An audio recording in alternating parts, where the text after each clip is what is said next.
This week on True Crime Travelers.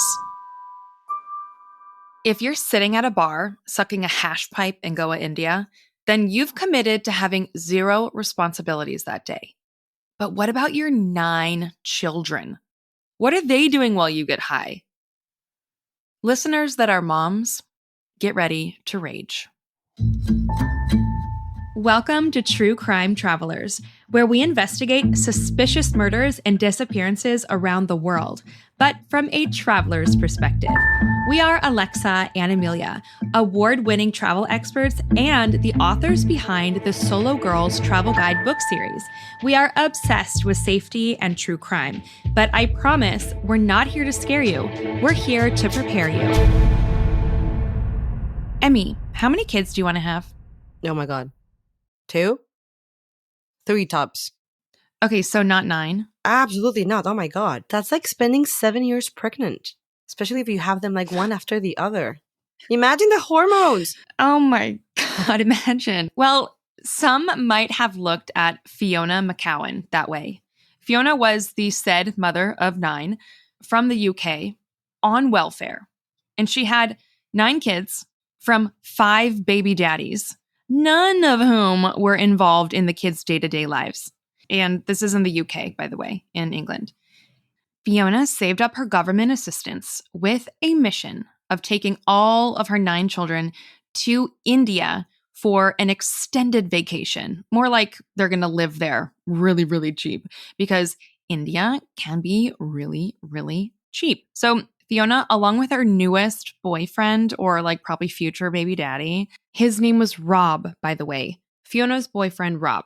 Together, they packed up the kids to go to India. But her oldest child, Halloran, stayed back in Britain because he couldn't get a passport soon enough. So that meant that it was Fiona plus 8 kids plus her boyfriend. So that's 10 people that went to India. In November 2007, the whole crew fly to Goa, India. And if you ever planned a trip to India, someone probably recommended that you visit Goa. It used to be, at least, like the gem on India's west coast, and it had everything. Goa started as a hotspot for travelers in the 1960s. It became a haven for hippies. So much so that over the years, the culture in Goa has developed around Western attitudes. It's much more Western than other parts of India. However, it has also developed and evolved around Western partying. Today, Goa is not what it used to be. Goa is a little bit grungier, a little bit dirtier, and not as safe. Just keep that in mind. But you're still going to find beautiful beaches and turquoise water and a nightlife scene and markets with funky jewelry and clothes. And it's really attractive, actually, if you're a young kid, if you're a teenager, let's say. Because of this partying, the local authorities have said that they consider Anjuna Beach, which is Goa is actually split into 2, and Anjuna is one side. Anjuna Beach, they've said it is unsafe and unsuitable at night, especially for families. Okay. This is like an official statement. The most common crimes in Goa typically include petty theft, especially in the crowded tourist areas and beaches, bag snatching, pickpocketing. And the other concern is drug-related offenses and drug trafficking. So this town is full of drugs galore. Drugs for dinner, drugs for dessert, drugs for breakfast. You can get drugs anytime. So as I mentioned, Fiona has 9 kids, 8 of which are with her in India. And the kid, though, that we are focusing on in this story is Scarlett Keeling. When the family took this trip to India, Scarlett Keeling was just 15 years old. She has a bit of a rebellious side, but she's like bubbly and she's kind of like too courageous for her own good. And yeah, she's just like this ball of fire, right? But we have to remember that at the end of the day, Scarlett Keeling, she's just a girl. She's still a kid. She loved horses and swimming and singing at the top of her lungs. And as a girl, I was raised by a single mom, and I had to grow up a little bit too fast. And I see that in Scarlett. I think Scarlett was like, my mom is not a great mom. And plus, I have other siblings. I think she felt alone. And it's like you either sink or swim. And she decided to swim. both Fiona and Scarlett were smoking weed, boyfriend Rob smoking weed. There was like a harem of children with Fiona, so I don't know what those kids were doing. I have no idea. But I can tell you that eventually, 3 months after the entire family had landed in India and began their life in Goa, Mother Fiona and boyfriend Rob, they were ready to move on from Anjuna. Their destination was a town called Karnataka. Was there temples, an ashram, a sanctuary? No, Fiona just wanted to party more. So Karnataka is a 15-hour train ride from Goa, a 13-hour bus ride, or a 5 to 8 hour drive away on a good day. Okay? It's pretty far. That's pretty far. Mm-hmm. So Scarlett, with a life, she has this life in Goa, she didn't want to leave. In fact, there were developments in Scarlett's personal life that would make most mothers a bit nervous, but not Fiona. No. Scarlett met someone, like romantically. Now, Emmy, let's play my favorite game. What is an age-appropriate boyfriend for a 15-year-old? 17. Correct answer. But Scarlett met Julio. This guy is 25 years old. That makes him 10 years older than Scarlett. Creep alert. Creep alert. So this guy is 25 years old. His name is Julio or Julio. I've heard a lot of people say Julio. Is it spelled with a J or a G? Julio. Julio. It's Julio. Julio. Interesting. An Indian man called Julio. See, well, I think it probably is Julio, but I can't. So get this. Scarlett, she kind of runs around Goa and she's like, you guys, I don't want to leave. Julio is like, you can stay with me. He's like, you just stay with me. So he's like, hey, Mother Fiona, I am willing to be a great citizen and take care of your 15-year-old daughter. No strings attached. She can live with me. Mother Fiona is like, oh, great idea. That sounds fantastic. No alarm bells are going off in my head. Fantastic. No red flags are waving. No red flags are waving here. In fact, you know what I think? I think that Mother Fiona was like, oh my God, someone's going to feed my kid. That's like, I can get, that like has increased her budget for joints every week. She's like, I can buy more weed because Scarlett, I don't have to pay for her, And Scarlett also had the opportunity to work with Julio because he's a tour guide. I think that Scarlett probably, by working with him, I think it's like in exchange for food and for a place to stay, like not really money, but still, I love that for her, but you should never be working as a tour guide in another country because that is a job that a local can do. So we don't take jobs from locals. But I get it, right? It's just fun for her. Besides, beat her visa, allow her to work? No. So the whole family, minus Scarlett, they made their move to Karnataka for a change of scenery. So her one daughter now is in Goa and she's in Karnataka. Scarlett, though, she actually did go and visit her mom and her family. But then on February 14th, when Scarlett was with her family in this other town, she said that she wanted to return to Anjuna, to Goa, to attend a Valentine's Day dance at a party on the beach at a bar called Curly's. That's when Fiona made mistake number 2. She let Scarlett return. She let Scarlett return to Goa by herself. Little did Mother Fiona know that when she let her 15-year-old daughter Scarlett go back to Goa to live with her boyfriend Julio, that she would never see her daughter, Scarlett Keeling, alive again.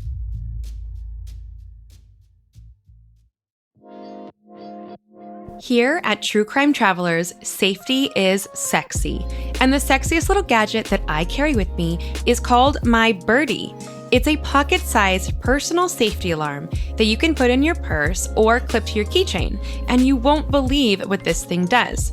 First, it's a 2-piece gadget that when yanked apart sounds a screeching alarm to scare off attackers, intruders, and dogs while drawing attention to people around you. This is a surefire way to slow down or stop an attacker altogether. But wait, This little gadget that is loved by over 3 million women just got an upgrade. Introducing Birdie Plus, which pairs with an app and offers you bonus safety features like sharing your live location with trusted friends. Never travel without it. Get yours at shesbirdie.com and use code TrueCrime15 for 15% off. As you remember, where we left off, Mother Fiona and boyfriend Rob are living in Karnataka 15 hours away, and they are with now 7 children. 7 children are with them. 1 child, Halloran, is back in the UK, and Scarlett Keeling is in Goa.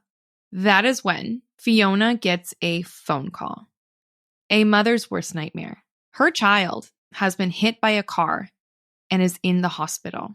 But it's not Scarlett. Oh, it's Halloran. The one that stayed behind in the UK? Yeah, the one who couldn't get his passport. This was a plot twist that I did not see coming. And the whole family, they need to return to England to be by his side. So on February 17th, Mother Fiona calls Scarlett in Goa and breaks the news. She says, "Hey babe, Halloran has been hit. We need to go home, like, now." So devastated to leave her friends, Scarlett decides to have one last final night out. But this would be her last final night out ever.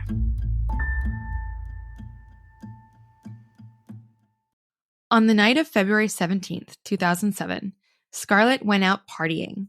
In Goa, the party doesn't end till like 3 a.m. And even then, you're going to see drunk people like going out to eat and stumbling home at like 6 a.m., not having slept from the night before. It is not rare to see that. And remember, you can get ecstasy and weed and mushrooms and never-ending alcohol. And so this was going to be a night to remember, or probably they couldn't remember it because it was going to be a crazy night. And on that night, Scarlett, she didn't go alone out to party and say goodbye. She got her friend Ruby to come with her. Ruby is 16 years old. And in my mind, I imagine that Ruby is probably an expat child too, or like a traveler child too. I don't know. If anyone knows, let me know. Send me a photo at truecrimetravelers.com. You guys, if you have tips, you can always just like straight email us at truecrimetravelers.com. So on that night, Scarlett went out to party, but without Julio. Weird, right? That's weird. It's her last night. Very weird. Mm-hmm. And he's a tour guide. It's not like he's giving tours at night. Well, you never know. Maybe he was doing a bar hopping tour. Well, then he should be bar hopping with Scarlett. At least then she would have had her babysitter with her. Who knows? Anyway. Julio knows.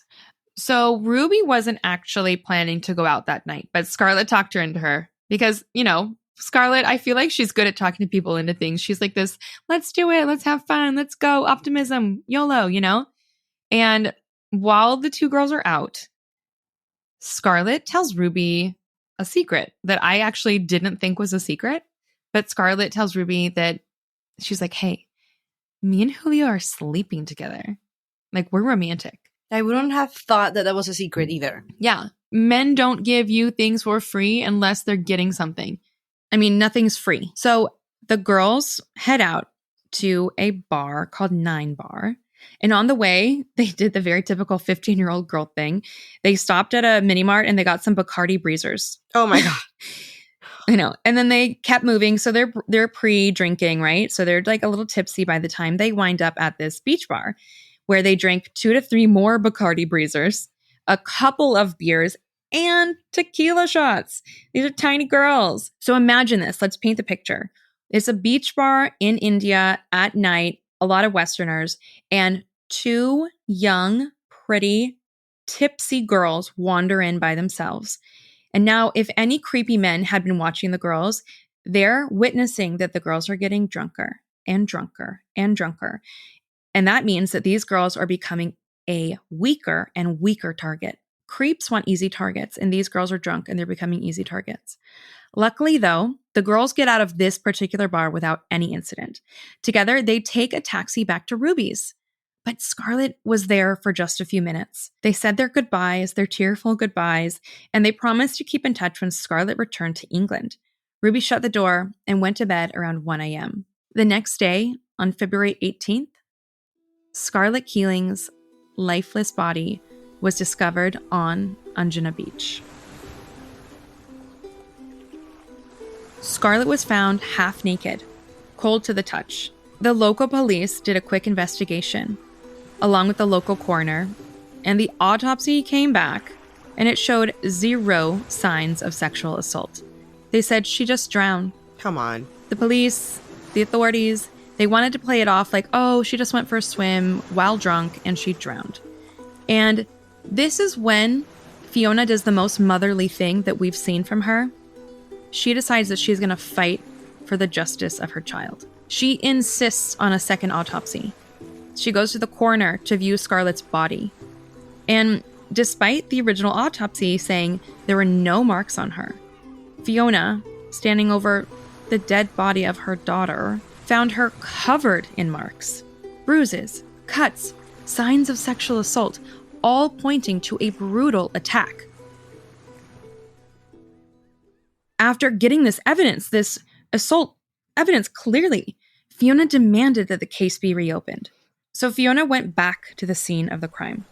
And guess what she found? Scarlett's panties. Come on! Scarlett's panties, her shorts, and her sandals, just nearby in the bushes on the beach. This tells us these police didn't give a shit. They didn't even look. And how devastating for a mother to find her daughter's panties. Just the picture that paints is clearly Scarlett was sexually assaulted here. We can rule out drowning. She was sexually assaulted on this beach. It's so evident. It is so evident. On March 2nd, the second autopsy returns. Toxicology reports revealed that Scarlett had been given or had taken a cocktail of drugs which included ecstasy, cocaine, and LSD. And they concluded that Scarlett had been sexually assaulted before being left to drown in the shallow waters. So they found water in her lungs, which meant that she was still breathing. But this insane cocktail of drugs had her completely incapacitated. But that's not all. This little girl had 50 cuts and bruises, despite the first autopsy writing that there were 0 signs of assault. 50. How dare they? This isn't a mistake. This is unofficial protocol. Now, because of the efforts of Fiona, this case was moved from a drowning to a homicide.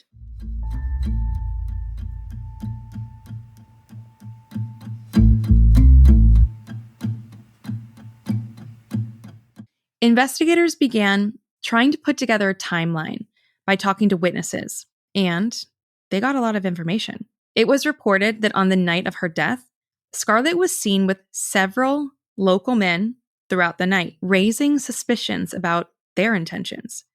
But the strongest witness was a man named Mike from London. And here's what he said he saw. He was having a drink at a bar called Louis' Beach Shack, a place where you can buy weed and coke and LSD, when he saw a very tipsy Scarlett fall over at the beach bar at 3 a.m. So she continued partying after Ruby went to bed. Okay, right. So she left Ruby and then she went right back to the bars. So according to Mike, this is what happened. The owner of the bar, Louis, came out and he helped Scarlett inside the bar. He noted that Scarlett was mumbling her words and not making sense. And men could see that. And men started approaching her. It was like an injured deer or something. And lions see that or vultures see that she's injured. And so they kind of come at her. And like I mentioned before, it's a different culture in India. It's going to be these foreign women that go partying in Goa. They're seen as more sexually free than Indian women. Indian women are not going to be found at these bars partying. And I'm going to say something really raunchy and disgusting, but it is 100% my belief from speaking with men in different cultures around the world. If you've never seen a foreign woman before, besides in porn, then when you see her in real life, you're going to associate her with porn and with sex.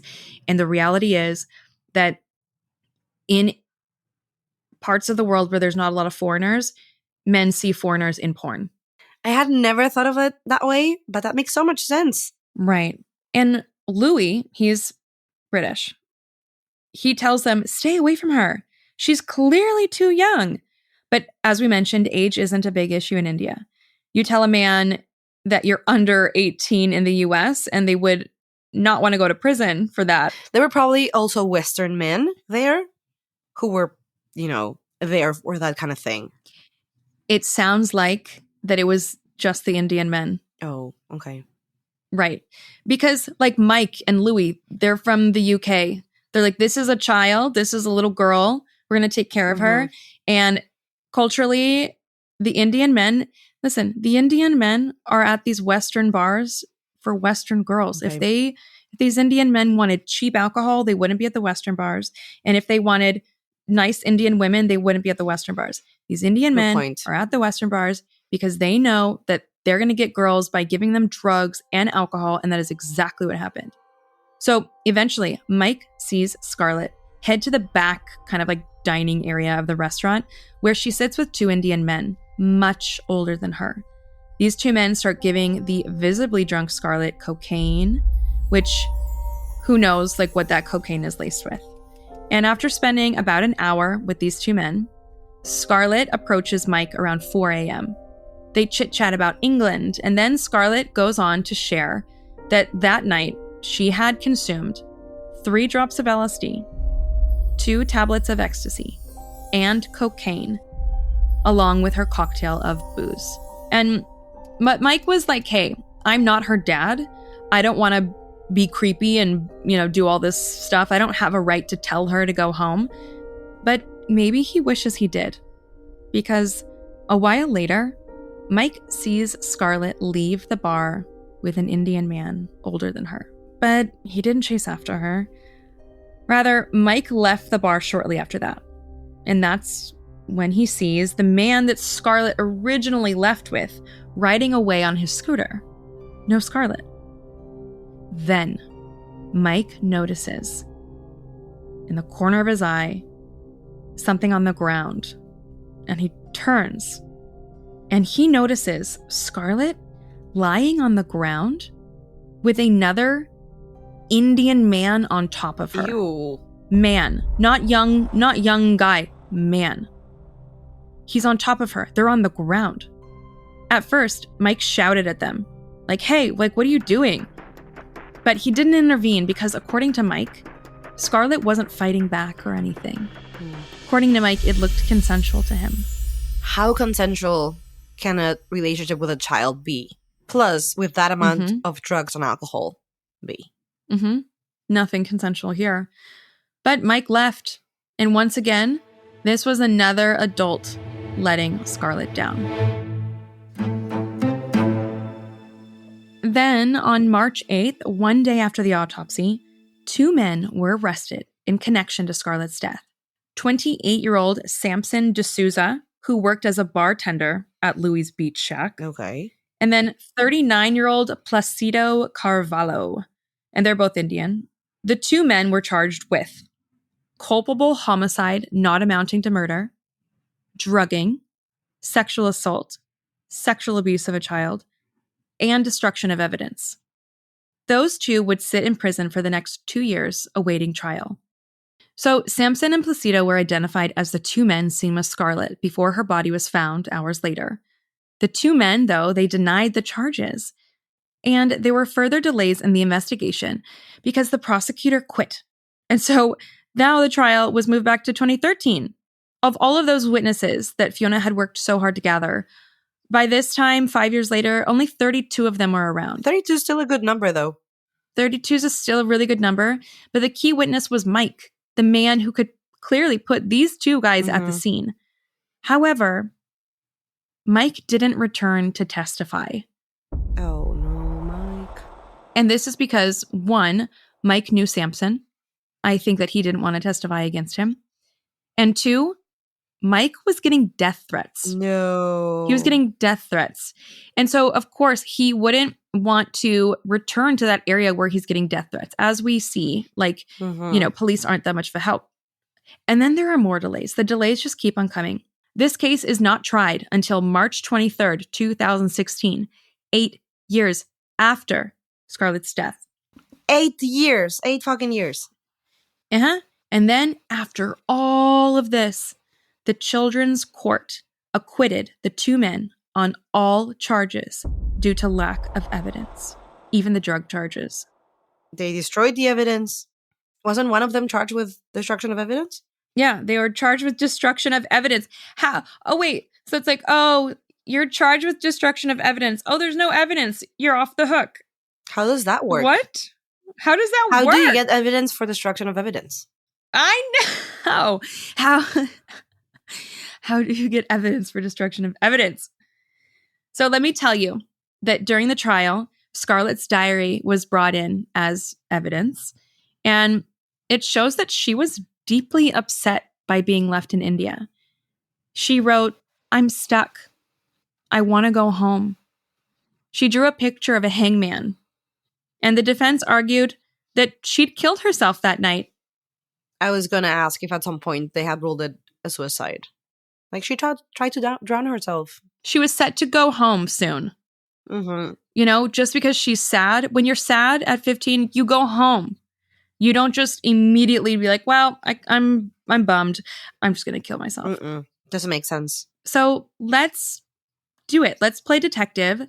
Let's kind of like go back and forth and see what we think happened. Do you ever dream of packing up everything and moving to the other side of the world? Well, I can show you how to turn that dream into a reality. Hi, I'm Alexa West.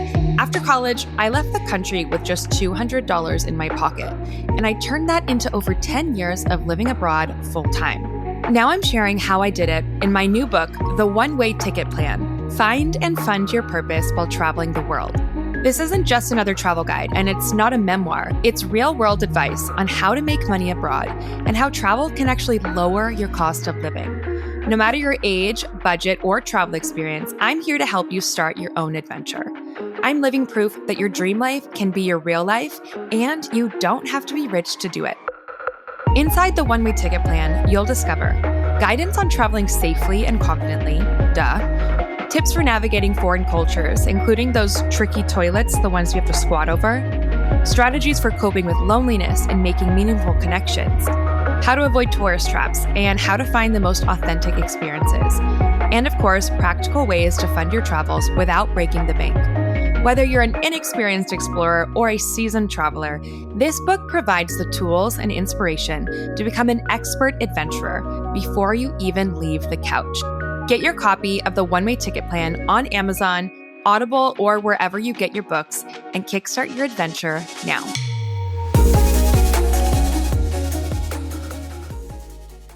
In Fiona's corner, in this whole legal thing, this is what the witnesses, the experts, the lawyers, this is what they say happened that night. They say that Sampson and Placido forced drugs onto Scarlett even though they knew she was drunk, and that they did this with the intention of sexually assaulting her. They also say that Sampson deliberately left Scarlett near the waterline of the beach, knowing that she would likely die there, and thus cover up the sexual assault and drugging. Then there was another witness that came forward in all of this, named Merle Sager. I think I'm saying that right. And Merle was a waiter, and Merle said that he saw Scarlett arrive at Louis Bar at 3 a.m. and that Scarlett was wearing a sports bra and a pair of shorts, and she was looking for a ride back to Julio's place. This Merle witness guy, he says that he was approached by Sampson, who took charge of Scarlett and told Merle to leave them alone. So Scarlett's like, I need a ride. Merle's like, let me figure it out. And then Sampson comes in and is like, leave us. I've got this. And Merle claims that Scarlett was so drunk and high that she could barely even stand on her own. By this point, Sampson was holding her up. She was so intoxicated. And Sampson says, I'm going to drive her home later. Sampson and Scarlett, then apparently, were joined by Placido. What a name. What a name. Where they all went and they sat on the beach. Scarlett was singing and wanted to dance. She wanted music because she's on drugs.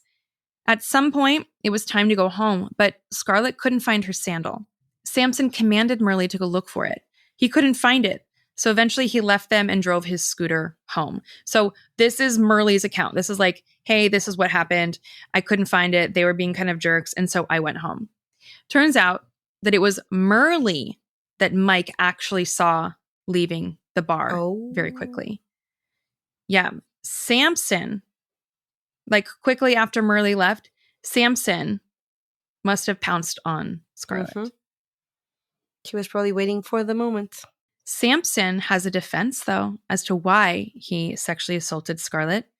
Samson's lawyer claimed that Scarlett's behavior was not that of, quote unquote, a normal girl in India.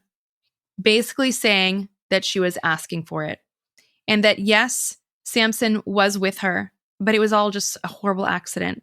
And Samson had nothing to do with her death. How is 50 marks on her body an accident? Yeah, right. Thankfully, on July 19th, 2019, the High Court of Bombay found Samson guilty on all 5 counts. Samson got 10 years, but Placido, on the other hand, Mr. Drugman, Placido was acquitted of all charges. That's infuriating. And also, 10 years for rape and murder? Mm-hmm. It's like no time. It's no time. You're a freaking predator. It's no time. Now, the story gets even sadder. So now we've lost Scarlett. Now a mother is like so upset. Mm-hmm. But then, remember how the whole family went back to England because Halloran got in a car accident? Yeah. Well, Halloran, her big brother, this is Scarlett's big brother, he was so riddled with guilt over the sequence of events that he killed himself. No. Oh my God. Yeah. I did not see that coming. He killed himself, but here's what's messed up, is that Fiona has kind of like spoken out in the media, and she said, Halloran was so upset that he would regularly overdose at my house. You're letting your kid do drugs at your house, and you're watching your kid do drugs, and you're watching him overdose, and you're not getting him help? This is the stuff that like confuses me about Fiona. It's like, you're willing to fight for some cases, but you're not willing to fight for others. Like, what is this lady's deal? Then Fiona, her nightmare wasn't over. I mean, her self-induced nightmare wasn't over. In 2010, she was charged with benefit fraud for abusing her benefits. Oh. You know, she's on welfare. And so the people are paying her. She collected $19,000 in fraudulent income between 2005 to 2008. So basically, tax-paying citizens paid for her Goa adventure. Yes. That money, you know, that money's meant to be spent on things like rent and food and transportation, not taking your entire family of 10 to smoke weed in India. So she was ordered to repay it. She was ordered to pay $19,000 in fraudulent income between 2005 and 2008. But Emmy, guess what? I have some really juicy gossip that I cannot wait to share with you. And this juicy piece of gossip gives us a better understanding of what was going on behind the scenes with Fiona and Rob and how they were living their day-to-day life. And this chisme comes, chisme. Chisme is gossip in Spanish, by the way, you guys. This chisme comes from the last person you would ever expect. And that person Ruby. was Fiona's now ex-boyfriend, Rob, the one that went to India with everyone. He did it. He didn't do it, but he spoke out against Fiona in an interview. Dun, dun, dun. Yes, and he says that Fiona let Scarlett smoke weed. Oh my God. And let her smoke weed in front of her younger siblings, just completely normalizing drugs. Rob says that by month 2 of them being in India, that they had used up all of the money on drugs and alcohol. They were surviving on a bowl of rice per day. I'm speechless. Yeah, no wonder Scarlett was okay not being there. I bet she was eating better in Goa with Julio. I have a question, actually. Go. What happened to Julio? Did he have anything to do with this? Was he a witness at some point? Well, I'm so glad you asked, Emmy. There is an article that I found where Julio gave a interview, and it's actually like very telling. It's almost like scathing. There's a lot of information in this interview. I'm just going to pick some pieces out here and there. So after Scarlett died, so this is what Julio says happened that night, that he said Scarlett was going to call him to come pick her up. So that's good. I was wondering, like, how was Julio not involved on her last night? He never got a call from her. He said he drove around, asking at the beach shacks, couldn't find her. And then he heard that there was a body on the beach, and then he heard it was Scarlett's. And then he had to tell Fiona, and that Fiona was just distraught. But we're not going to get hung up on that because we've got a plot twist to dive into. A massive plot twist in this entire case that is going to make a lot more sense as to why Fiona allowed her daughter to stay behind.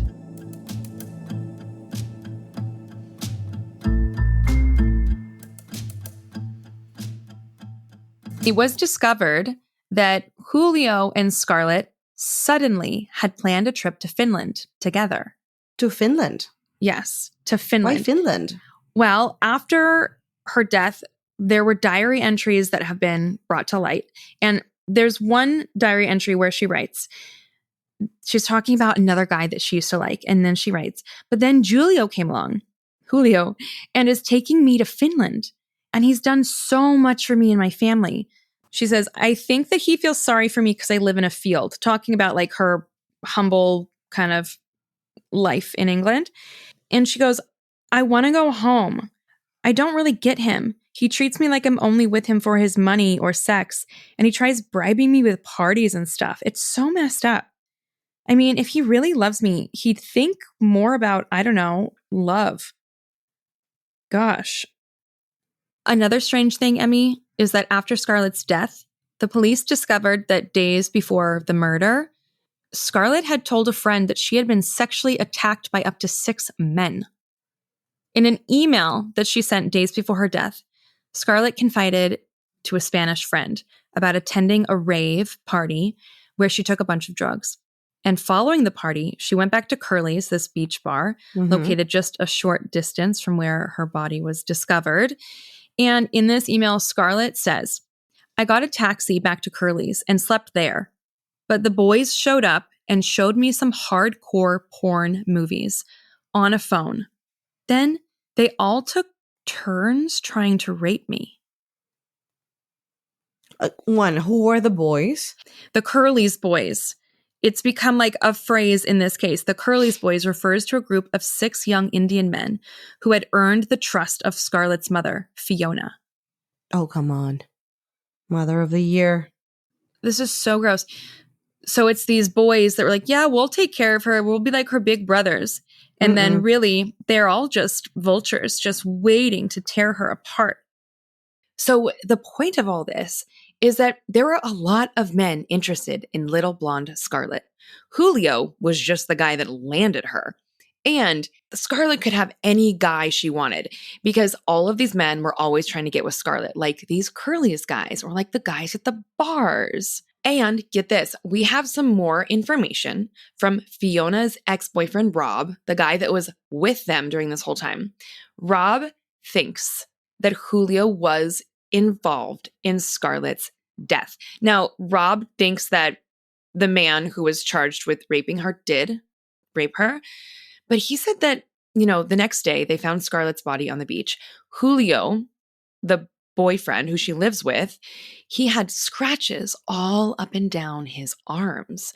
So that makes Fiona's ex-boyfriend Rob think that Julio might have gotten too jealous and Julio might have killed her. There is no charges ever brought against Julio. This is just 100% Rob, but something to substantiate Rob's feelings of like sketchiness towards Julio is that trip to Finland. Now, true crime travelers, get on your tinfoil hats because we're going to go down a conspiracy rabbit hole for just a second because Rob has a theory of what this trip to Finland was about. Now, we're going to take it with a grain of salt because this is Fiona's ex-boyfriend who does not have a very nice opinion of her. But at the same time, this is the guy that was there for everything. He was there. He saw everything. And what he has to say about this trip to Finland really makes me pause, because to me, it sounds pretty believable. Now, you guys, I have an article in front of me where Rob was interviewed, and I'm going to put this article on the True Crime Travelers blog. And this is what he says he believes, and quote, "I believe Scarlett was going to Finland as a drug mule. White Europeans rarely get stopped by the Indians for drug searches." You guys, was Julio using Scarlett as a drug mule? And if so, was Fiona in on it? We have to stop and ask ourselves, did Fiona let Scarlett stay in Goa with Julio because Fiona had a business relationship with Julio? A business that involved taking her daughter to Finland as a drug mule? And is that why Fiona was more than happy to let Scarlett stay behind, because she knew she was going to get some money out of it? The more I hear about Julio's jealousies, the more I think that this could be possible. Because if Scarlett was now a drug mule, not only is she the girl that he's sleeping with, she is a ticket to a lot of cash. She's a ticket to a payday. So let me tell you the next creepy thing he did to make sure that his payday didn't get away. And you guys, before I say this, remember, this is speculation. Anyways, remember when Scarlett, she went and visited the family when they moved into Karnataka. They moved down further away from where they were in Goa. We're supposed to believe that Scarlett asked if she could go back to Goa. She asked if she could go back to Goa. But according to Fiona's ex-boyfriend, Rob, that's not the case. According to Rob, Julio came to get Scarlett, and he lied to Scarlett. And he said to Scarlett, "Scarlett, someone that you know has died, basically. There's a funeral. You have to come back with me." He manipulated her into going back to Goa. And obviously there was no funeral. So yeah, Julio, he's a sketchy guy. He's a jealous man, okay? He's man, emphasis on man. Remember that he's like in his 20s and Scarlett is a teenager. So yeah, he's creepy, but I don't know if that means that he did it. The courts say someone else did it. So what do you guys think? I want to know, True Crime Travelers, what do you think? Emmy and I, we don't have all the answers, but we want all the answers. We want to know your opinions, your thoughts. Maybe there's some information that you have that we don't have. So please visit truecrimetravelers.com and visit this episode's blog. Every episode that we do on this podcast has a blog. You can go, you can see photos of the case, and you can get in the comments and you can leave your thoughts. Help us figure this out. We don't have all the answers, but we want them. Me and Amelia love when you guys get involved. By the way, I saw a Reddit post. I love Reddit. And it was a nice post. It wasn't like in mean spirit, but it made me think of this case. And the question was like, Indian men of Reddit, why are you guys so sexually aggressive? And you had these like Indian men were happy to kind of explain. And one guy, his response that I really liked was, and by the way, none of the Indian men denied this. This just is the way it is. But I really liked how one man explained, and he said, like, we are repressed. You know, we're not allowed to have girlfriends. We're not allowed to like look at X-rated material. Like, we're not allowed to do all of these things. And so then when you put something sexy in front of us, we want to go for it. Yeah. And so when I was thinking the same, like they grew up pretty repressed. I think it feels very old school. Like not even hugging is like looked well upon. So, however, Indian men hold hands with their best friends while they walk around in a market. But it's funny that they can be affectionate with each other. But if you're affectionate with a woman, it's from 0 to 100, you know, like you're going for it. Yeah. Yep. And I just wish that Mother Fiona paid attention to this fact. According to the police, these young men could be suspects in her murder, but they've never been arrested, never really been questioned. And to be honest, I think the simplest answer is usually the answer. And I don't think that there's any reason that it wasn't Samson and Placido. Agree. I think just that moment where he is, I've got it. I will drive her home later. That's it. That's all you need. That's all you need. But the most disgusting thing that's come out, Fiona has come out and she has said, Scarlett's death, quote, "It's not my fault. I did not murder her." Oh, she did. It was maybe like a butterfly effect kind of thing, but she was the one who put everything in motion by taking her 15-year-old daughter to India. It's just bad parenting after bad parenting after bad parenting. Right. And, I really believe in gap years. I really want to encourage kids to travel after high school, before college, or after college or during college. But there is a very big difference between an 18-year-old and a 15-year-old. Huge. So the travel lesson of the day, I think, is really easy. I mean, don't leave your 15-year-old daughter in India alone, right? But that one's too obvious. So I have another travel lesson of the day. Cancel me if you want to. I do not want to censor myself when it comes to telling the truth about safety. The truth is, India is a very different game. Being too friendly in India as a woman is a risk. We need to realize that men in different cultures have different value systems. Yeah, there are very different dynamics with women. Men don't look at women the same everywhere in the world, right? And a smile for some people is an absolute sign. They might take it as a sign that you're interested. Yeah.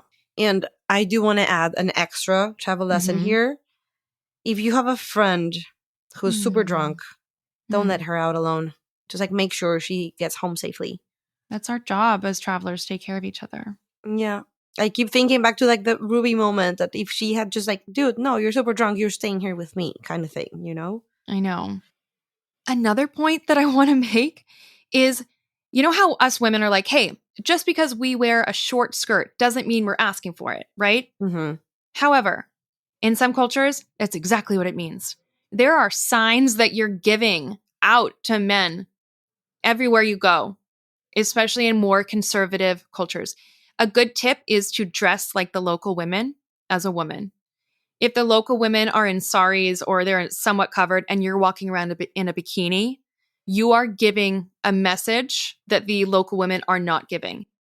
This is a rule I wish we didn't have to adhere to, but this is absolute truth, especially in India. And for those of you who want to stand up for Indians and want to say, not all Indian men are like that, I believe you. That is absolutely the truth. Not all Indian men are like this. But in this podcast, we will make generalizations based off of common cultural norms within the destination we're talking about. We're never trying to degrade a culture, but we do have to be real that the entire world has huge differences when it comes to things like dating, relationships, or just dynamics between genders. And we are always going to keep it real with you guys. 100%. And it doesn't mean that the dynamic they have with women is wrong. It's just in India, at least my understanding is that you won't really find a friendship between men and women as common as you probably will in the US. Even between Mexico and Spain, there is a difference. And we're such similar countries. In Spain, it is very common to have male and female friendships. In Mexico, if you go to the movies with a guy friend, the next day, someone's going to be like, oh, I saw you with this guy. Is he your boyfriend now? I was like, no, he's my friend, So there are huge cultural differences between the relationship between men and women all across the world. Yeah. I think if we can give one thing on this podcast, it is real lessons, real thoughts. I think it helps that it's you and me and we're best friends and we almost validate each other, but I also trust you and I trust me and I trust our expertise and I am not going to be afraid to say the things that I think are important. And that's one of them. And we care so much about travel and safety. Make sure you go to our website. We have so many safety tips, not only just destination specific, but general. And we really want you to be able to travel the world with less fear and more smarts. No. We have a tagline. We want you to travel the world with less fear and more fun. Exactly. Okay. So that's it for this case. I'm sure you moms out there are outraged, as we are too. Rightfully so. Okay, Emmy, wait. Where are we going next week? Because I need to know what to pack. Ooh, this is a good one. Next week, Otivame v Bulgaria. Next week, we're going to go to Bulgaria. And why do I speak Bulgarian? You're going to learn that next week. Okay, well, I got some potato salad to eat from Costco. Gotta go. Bye. See you next week. And don't forget, safety is sexy. Safety is sexy. Bye. Bye, sexy safety people.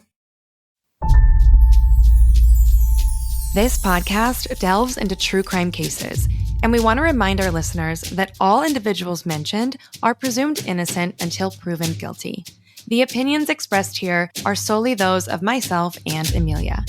We strive to research thoroughly and provide accurate and up-to-date information, but please be aware that some details may evolve over time. We encourage you to do your own research and verify the information presented. Thanks for listening. An Indian man called Julio